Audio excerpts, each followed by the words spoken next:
వాళ్ళు ఎందుకు పొత్తు పెట్టుకోవాల్సి వచ్చింది? ఈ పొత్తు అనే అంశము ఈ రోజు బిఎస్పీ పార్టీ ఏదో కొత్తగా తెర మీదకి తీసుకొచ్చిన అంశం కాదండి. రాజకీయాల్లో పొత్తులు అనేది సర్వసాధారణం అనుకోండి. అంటే ఒక బలమైన రాజకీయ పార్టీలు ఒక హామీలు ఇచ్చి ప్రజల్ని మభ్యపెట్టి అధికారంలోకి వచ్చినప్పుడు అటువంటి పార్టీల్ని పడగొట్టి అధికారం చేయించుకోవాలి అని అంటే గనక ఆబ్వియస్లీ పొత్తులు అనేది కీలకంగా మారుతుందండి.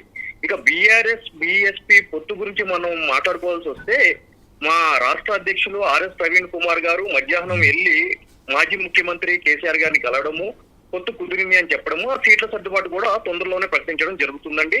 దీని అంతటికీ కూడా మా బెహెన్జీ మాయావతి గారు ఆదేశానుసారమే ఇదంతా జరిగిందండి. ఇక పొత్తు ఎస్పెషల్లీ బిఎస్పీ బిఆర్ఎస్ అనేది ఒక కొత్త రకంగా చూడాలి అని అనుకోవడానికంటే ఇక్కడ అంత కొత్తగా చూడాల్సిన అవసరం లేదండి. ఎందుకంటే 2019 ఎలక్షన్స్ లో కూడా జనసేన తోటి బిఎస్పీ పొత్తులోనే ఇక్కడ కంటెస్ట్ చేయడం జరిగిందండి, అక్కడ ఆంధ్రప్రదేశ్ లో గానీ ఇక్కడ తెలంగాణలో గానీ. అదే విధంగా మిగిలిన పార్టీలు తీసుకుంటే కనుక అన్ని పార్టీలు పొత్తులోంచి వచ్చిన పార్టీలే తప్ప కొత్తగా వాళ్ళేదో ఈ రోజు పొత్తు గురించి మాట్లాడడానికి ఎటువంటి ఆస్కారం లేదండి. వాళ్ళు మాట్లాడతారా లేదా అనేది పక్కన పెట్టండి. సరే, పొత్తులు అనేది కూడా రాజకీయాల్లో కామన్గా చూస్తూనే ఉంటాం. కానీ ఇదే మొన్న 3 నెలల క్రితం 4 నెలల క్రితం జరిగిన అసెంబ్లీ ఎలక్షన్స్లో మీరే కదా కేసీఆర్ గారి మీద విపరీతమైన ఆరోపణలు చేశారు. ఇవాళ అంతలోనే ఎట్లా మారిపోయింది అనేది. ఎగ్జాక్ట్లీ నేను ఏం చెప్తున్నాను అని అంటే కనుక ఈ పొత్తులో లేని భాగంగా ఈ రోజు ఆరోపణలు అంటే రాజకీయాల్లో ఆరోపణలు చేయడము, ఏదైనా ఒక పార్టీ ప్రభుత్వంగా ఏర్పడినప్పుడు ఆ ప్రభుత్వంలో తప్పిదాలు జరిగినప్పుడు ప్రతిపక్షంగా మేము ప్రశ్నించడం, మేమనే కాదు ఏ పార్టీ ఉన్నా ప్రశ్నించడం అనేది సర్వసాధారణం ప్రజాస్వామ్యంలో. అటువంటిది ఈ రోజు రాష్ట్రంలో అధికారంలో ఉన్న కాంగ్రెస్ పార్టీ వాళ్ళు ఇచ్చిన హామీలు అంటే కల్లబుల్లి హామీలు ప్రజలకు ఇచ్చి ఆ హామీలు నెరవేర్చకుండా వచ్చిన 90 రోజుల పాలనలోనే ఎటువంటి ఆగడాలకి పాల్పడుతుంది, లౌకికంగా ఉండాల్సిన నేటి ఈ ప్రజాస్వామ్య వ్యవస్థని ఏ విధంగా కుట్రలు పన్ని దాన్ని హీనమైన స్థితికి తీసుకొస్తుంది ఈ 90 రోజుల్లోనే అని చూసిన తర్వాత మేము పొత్తులోకి వెళ్తాము అని చెప్పి భావించి మా అధ్యక్షుల వారు ఈ రోజు కలవడం జరిగిందండి. అంటే కాంగ్రెస్ పార్టీ పాలన చూసిన తర్వాత మీకు కేసీఆర్ గారి గురించి అర్థమైందా? అంతకుముందు తెలంగాణలో దొరల పాలన తరిమి కొట్టాలి అన్నా అని, ఇప్పుడు ఆ దొర దేవుడయ్యాడా మీకు? ఇప్పుడు దొర దేవుడయ్యాడా లేదంటే మేము వేరేలాగా అయ్యారా అని చెప్పి మేము ఇక్కడ మాట్లాడలేదండి. ఇక్కడ పొత్తు అనే అంశం వచ్చినప్పుడు ఏం జరుగుతుంది అని అంటే కనుక ఒక పార్టీ కల్లబొల్లి మాటలు చెప్పి ప్రజల్లోకి ఒక విశ్వాసాన్ని నెలకొల్పుని దాని తర్వాత ఆ విశ్వాసం మీద దెబ్బ కొట్టినప్పుడు ప్రతిపక్ష పార్టీలన్నీ కలిసి సదరు ప్రభుత్వాన్ని ప్రశ్నించాల్సిన ఆవశ్యకత ఎంతైనా ఉంది. మళ్ళీ ఈ నేటి ప్రజలు ఆ యొక్క పార్టీ యొక్క కల్లబొల్లి మాటల్లో పడకోకుండా బలంగా ఒక బంధంలో ఏర్పడి వాళ్ళకి ఆ అధికారాన్ని దూరం చేసే ప్రయత్నంలోనే ఈ రోజు పొత్తు అనేది ఏర్పడటం జరిగిందండి. రైట్, నరేష్ గారు, మిగిలిన విషయాలన్నీ తర్వాత మాట్లాడదాం. పొత్తుల గురించో ఇంకా దేని గురించో మాట్లాడదాం. అసలు కేసీఆర్ గారి గురించి వ్యక్తిగతంగా లేదా ఒక నాయకుడిగా ఆయన నాయకత్వం గురించి చెప్పాలంటే మీరేం చెప్తారు? ఇప్పుడు క్లియర్ గా చెప్పడం జరిగిందండి నాడు కేసీఆర్ గారు. అంటే దళితులకు సంబంధించి బిఎస్పీతో పొత్తు పెట్టుకోవడం వెనక మర్మం ఏంటి అని అంటే గనక మేము ఈ బిఎస్పీ పార్టీ అనేది బహుజనుల గురించి ఉద్భవించిన పార్టీ, బహుజన సంక్షేమం గురించి కొట్లాడుతున్న పార్టీ. మేము అధికారంలో ఉన్నప్పుడు దళిత బంధువు ఇవ్వడం గానీ, అదే విధంగా ఎస్సీ ఎస్టీ సంక్షేమ హాస్టల్స్ నెలకొల్పడం గానీ ఈ విధంగా బహుజనులకి ఎంతో చేశాము. మాకు ఆ రికార్డు ఉంది కాబట్టి అటువంటి భావాజాలం కలిగిన పార్టీ తోటి ముందుకు వెళ్దామని చెప్పి భావించిన తర్వాతే ఈ పొత్తు అనే అంశం తెర మీదకి తీసుకురావడం జరిగింది అని చెప్పి. ఇదే దళిత బంధు గురించి కానివ్వండి లేదా బహుజనవాదం గురించి అసెంబ్లీ ఎలక్షన్ల ముందు కూడా బీఆర్ఎస్ పార్టీ అదే పంథాలో ఉంది కదా. అప్పుడు లేని పొత్తులు ఇప్పుడు ఎందుకు వచ్చినాయి? నేను అందుకే కేసీఆర్ గారి నాయకత్వం గురించి మిమ్మల్ని అడిగింది. అప్పుడు కనిపించని నాయకత్వం ఇప్పుడు ఎట్లా కనిపించింది అని. ఎగ్జాక్ట్లీ అండి, రైట్లీ పాయింటెడ్ అవుట్. నేను కూడా అదే చెప్తున్నాను. ఇప్పుడు పరిస్థితులకి అనుకూలంగా పరిస్థితులను బట్టి పొత్తు కూటములు అనేది ఏర్పడటం జరుగుతుందండి ప్రజాస్వామ్యంలో. ఈ రోజు అంతకు మించి దారుణంగా దౌర్భాగ్యంగా తిట్టుకున్న పార్టీలు ఈ రోజు అక్కడ జాతీయ స్థాయిలో గానీ రాష్ట్ర స్థాయిలో గానీ అధికారాన్ని అనుభవిస్తున్న సందర్భాలు కోకొల్లలుగా ఉన్నాయి. ఈ రోజు కాదు అనుకున్న పార్టీ, ఈ రోజు వద్దు అనుకున్న పార్టీ రేపటి అవసరాల గురించి పొత్తులోకి వెళ్లి పొత్తు ధర్మం అని చెప్పి చెప్తున్న సందర్భాలు జరుగుతున్నాయి. నేను డిబేట్ స్టార్టింగ్ లో కూడా నేను చెప్పాను, ఈ రోజు పొత్తు గానీ కూటమి గానీ అంశము ఈ రోజు కొత్తగా బిఎస్పీ తీసుకొచ్చిన అంశం కాదండి. కొన్ని సంవత్సరాలుగా ప్రజాస్వామ్య దేశంలో ఈ పొత్తు అనే అంశము ఎన్నో పార్టీలు చేయడం జరిగింది. పొత్తు అయిపోయిన తర్వాత కూడా మళ్ళీ విమర్శలకి పాల్పడిన అంశాలు కోకొల్లలుగా ఉన్నాయి. నరేష్ గారు, నేను మీరు పొత్తు పెట్టుకోవడం తప్పు అనట్లేదు, దానికి కారణాలు ఏంటి అనేది మాత్రమే అడుగుతున్నాను. పొత్తు పెట్టుకోవడంలో తప్పు లేదు, నేను స్టార్టింగ్ నుంచి కూడా అదే చెప్తున్నాను. కానీ పొత్తు పెట్టుకోవడానికి గతంలో మీరు ఆ పార్టీని విమర్శించకుండా ఉండుంటేనో ఇంకేదో అయితే ఇవాళ మీరు పొత్తు పెట్టుకున్నా కూడా ఎవరు ప్రశ్నించరు. లేదండి, ఇప్పుడు నేను ఏమంటున్నాను, ఇప్పుడు పొత్తు నేను అదే చెప్తున్నాను. అంటే నేను వ్యక్తిత్వం ఎందుకు పెట్టుకోవాల్సి వచ్చింది అని అంటే గనక అక్కడ సరే మన బీఆర్ఎస్ పార్టీకి కల్వకుంట్ల చంద్రశేఖరరావు గారు అధ్యక్షులుగా ఉండొచ్చు. అయితే ఇక్కడ ఆయన వ్యక్తిత్వం గురించి మనం మాట్లాడొచ్చు. నేను ఇక్కడ ఏం చెప్తున్నాను అంటే గనక ఆయన కేసీఆర్ గారి గురించో లేదంటే గనక వేరే వ్యక్తిత్వం గురించి నేను మాట్లాడలేదండి. పొత్తు అనే అంశం గురించి నేను ఇక్కడ మాట్లాడుతున్నాను. అంటే వ్యక్తి ఎవరైనా ఉండొచ్చు కానీ ప్రజాస్వామ్యము ఆపదలో పడుతుంది, లౌకిక స్వామ్యానికి ప్రమాదం ఏర్పడుతుంది అనే పరిస్థితులు తలెత్తినప్పుడు తప్పకుండా వాటిల్ని పునఃస్థితిలో నెలకొల్పాలి అని అంటే గనక ఒక ప్రతిపక్ష పార్టీలుగా పొత్తు ధర్మంతో ప్రత్యర్థుల్ని ఎదుర్కోవడం చాలా ముఖ్యమండి. ఎందుకంటే ఓట్ స్ప్లిట్టింగ్ అనేది జరగకూడదు. ఓట్ స్ప్లిట్టింగ్ జరిగినప్పుడు మాత్రమే అది జరుగుతుంది. కాబట్టి పొత్తు ఇదే విషయంలో ఆర్ఎస్ ప్రవీణ్ కుమార్ గారి మీద అసెంబ్లీ ఎలక్షన్లకు ముందు ఇవే విమర్శలు వచ్చాయి. కేసీఆర్ గారు పెట్టించిన పార్టీయే ఓట్లు చీలడానికే ఆర్ఎస్ ప్రవీణ్ కుమార్ గారితో ఆయన పోటీ చేయిస్తున్నారు అని ఇవన్నీ కూడా రకరకాల విమర్శలు వచ్చినాయి కదా. ఇప్పుడు వాటన్నిటికీ ఏం సమాధానం చెప్తారు మరి? ఒకవేళ అదే నిజం అనుకుంటే కనుక మేము అప్పుడే పొత్తు పెట్టుకునే వాళ్ళం కదండి. ఇప్పుడు దాకా ఎందుకు వెయిట్ చేసేటోళ్ళం? అప్పుడు పెట్టుకోలేదు కదా మేము పొత్తు. అదే జరుగుతుంది కదా, అప్పుడు చేసిన విమర్శలు ఇప్పుడు మీరు నిజం చేస్తున్నారు. ఒక రోజు అటో ఇటో లేట్ గా అయినా చేస్తున్నారు కదా, అదే నిజం చేస్తారు. కాదండి, ఒక పెద్ద మహాసంగ్రామాన్ని ఎదుర్కొని వచ్చిన తర్వాత పొత్తు పెట్టుకోవాల్సిన అవసరం ఏముంటది? ఒకవేళ అటువంటిది ఏదన్నా దాగి ఉంటే తెర వెనుక ఆనాడే పొత్తుతో కలిసి ముందుకు వెళ్లే వాళ్ళం కదా. ఎందుకంటే అల్టిమేట్ గా రాజకీయ పార్టీ అనేది అధికారంలోకి రావడానికే ప్రయత్నాలు చేస్తుంది తప్ప మరే విధమైన ప్రయత్నాలకి చేయదు కదండి. రైట్. ఇదే విషయంలో ఏదైతే ఆర్ఎస్ ప్రవీణ్ కుమార్ గారికి సమకాలికులు ఆకునూరు మురళి గారు మీ పొత్తుల గురించి ఏం మాట్లాడారో చూసారా? చూసానండి. రైట్, దాని మీద మీ రియాక్షన్? ఇప్పుడు ప్రజాస్వామ్యంలో ప్రతి ఒక్క వ్యక్తికి భావ ప్రకటన స్వేచ్ఛ ఉంటుందండి. ఆకునూరు మురళి గారు గాని, మీరు గాని, నేను గాని ఈనాటి సమాజంలో జరిగే అంశాల మీద మన యొక్క అభిప్రాయాలను వ్యక్తపరచండి. సో ఆ విధంగానే ఆయన తన యొక్క అభిప్రాయాన్ని వ్యక్తపరిచాడు.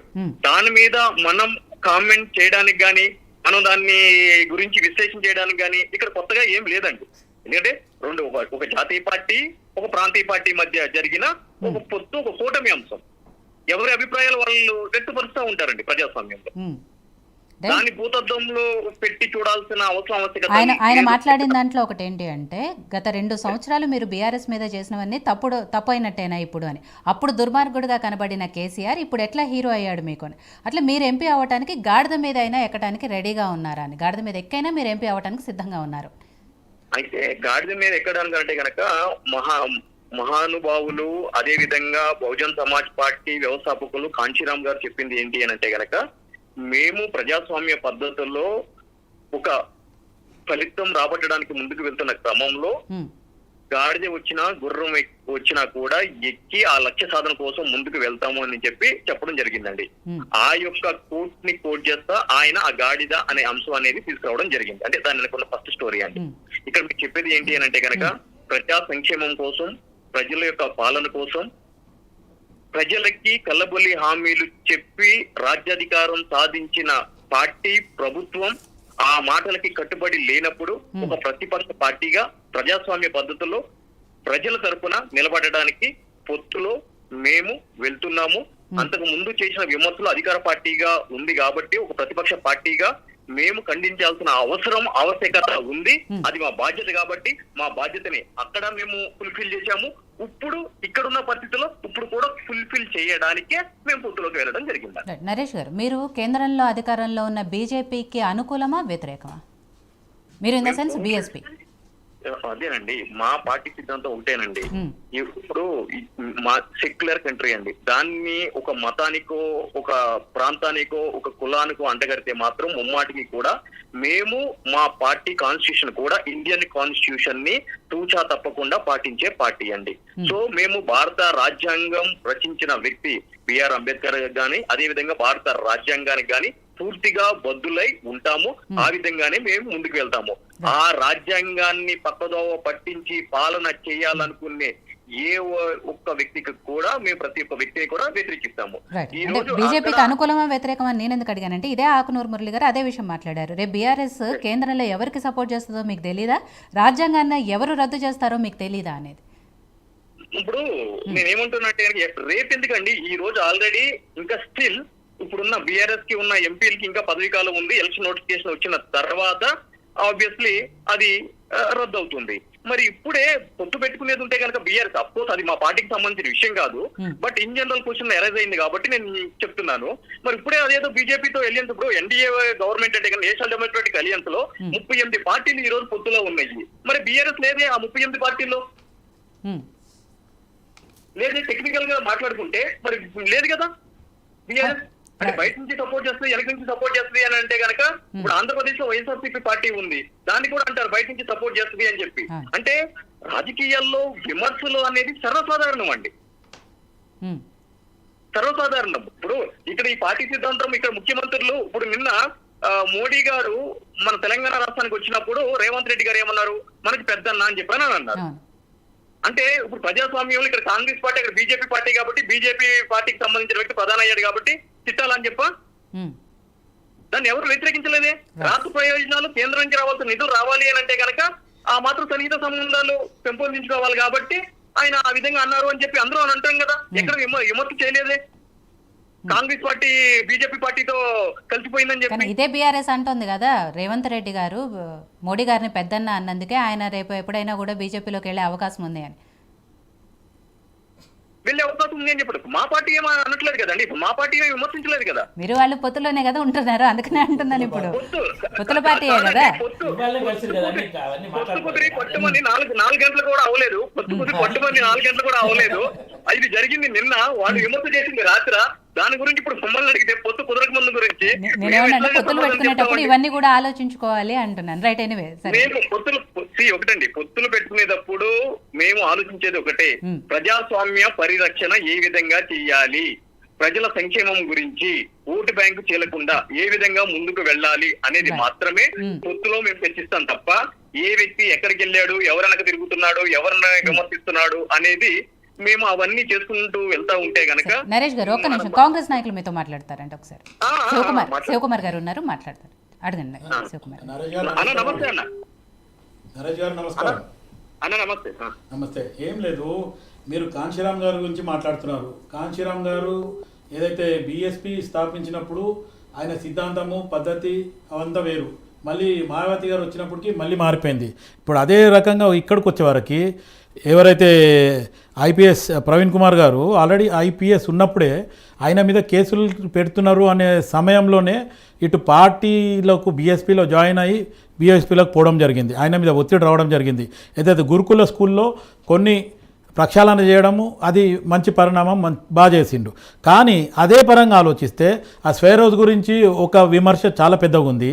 అది దానికి ఇప్పటివరకు కూడా ప్రవీణ్ కుమార్ గారు ఎక్కడ కూడా ఆన్సర్ చేయలేదు. ఇంకొకటి నేను చాలా ఇది సబ్జెక్ట్ ఏమంటే అవసరమైతే రేపు ప్రవీణ్ కుమార్ గారిని కూడా నేను ప్రశ్నిస్తాను. ఎవరెస్ట్ గురించి మాలవతి పూర్ణ ప్లస్ ఆనంద్ని పంపించినప్పుడు 13 సంవత్సరాలలో వాళ్ళని పోవడానికి ఏ రైట్స్ ఒప్పుకోవు, ఏజ్ అండర్ ఏజ్ ఉన్నారు వాళ్ళు, మైనర్లు. సో వాళ్ళని తీసుకుపోయి వాళ్ళని ఒక హైలైట్ చేసి ఇటువంటి వాళ్ళు ఎవరెస్ట్ ఇంకెవరు పోలేదని చెప్పి ఆ తర్వాత వాళ్ళకి ఏదైతే ప్రోత్సాహం ఇస్తా అని చెప్పి ప్రోత్సాహం ఇస్తామని చెప్పి ఇవన్నీ చెప్పి ఇట్లాగూ ఆయన ఏదో చేశాడు, కేసు నుంచి తప్పించుకోవడానికి బీఎస్పీ లో జాయిన్ అయ్యారంటే అంటే ఒక పొలిటికల్ పార్టీలో జాయిన్ అయితే కనుక పెట్టే కేసులు ఆగుతాయా? చూస్తున్నాం కదా, మనం రెగ్యులర్ గా చూస్తున్నాం కదా. అది కేసులు పెట్టకూడదు. దట్టు ఒక having a 26 years of experience as an IPS officer ఆయనకు తెలీదా అంటే కేసులు ఎట్లా ఎదుర్కోవాలని చెప్పి? అంటే ఒక పొలిటికల్ పార్టీలో జాయిన్ అయితేనే కేసులు ఎదుర్కోగలరా? ఆయన మీద ఒత్తిడి వచ్చిన తర్వాతనే ఆయన రిజైన్ చేసి పోవడం జరిగింది. ఇప్పుడు ఇంతకు ముందు మన ప్రవీణ్ కుమార్ గారు సమాధానం చెప్పాలని నరేష్ గారు ఒక్క నిమిషం, నరేష్ గారు ఒక్క నిమిషం వినండి. ఆధారాలు ఉంటే గనక ఆధారాలు మీరు చూపియండి. ఆధారాల మీద మీరు ప్రశ్నించండి, తప్పకుండా మేము దానికి సమాధానం చెప్తాము. డెఫినెట్ నరేష్ గారు, ఒకవేళ నిజంగా అదే నిజం అయితే ఎప్పుడో పొత్తులు పెట్టుకునేవాళ్ళు కదా, ఇప్పటిదాకా ఆగాల్సిన అవసరం లేదా? సరే, అది వేరే విషయం. కానీ రైట్, నరేష్ గారు ఫైనల్గా ఒక విషయం చెప్పండి, ఎందుకంటే ఇది నా డౌట్ మాత్రమే కాదు, చాలా మందికి ఉన్న డౌట్. ఇక్కడ బీఎస్పీ పొత్తు పెట్టుకున్నాయి అంటే బీఎస్పీ బలం పెరిగిందా లేకపోతే బీఆర్ఎస్ బలం తగ్గిందా? ఎగ్జాక్ట్లీ, ఇక్కడ పొత్తు అనే అంశం కుదిరినప్పుడు ఎవరు బలం తగ్గింది, ఎవరు బలం పెరిగింది అనేది కాకుండా ఇద్దరి బలాల్ని కలిపి ప్రయోగిస్తే ఎదురుగా ఉన్న ప్రత్యర్థిని అంత బలంగా ఢీకొనగలడం అనే సిద్ధాంతమే పొత్తు ధర్మం అండి.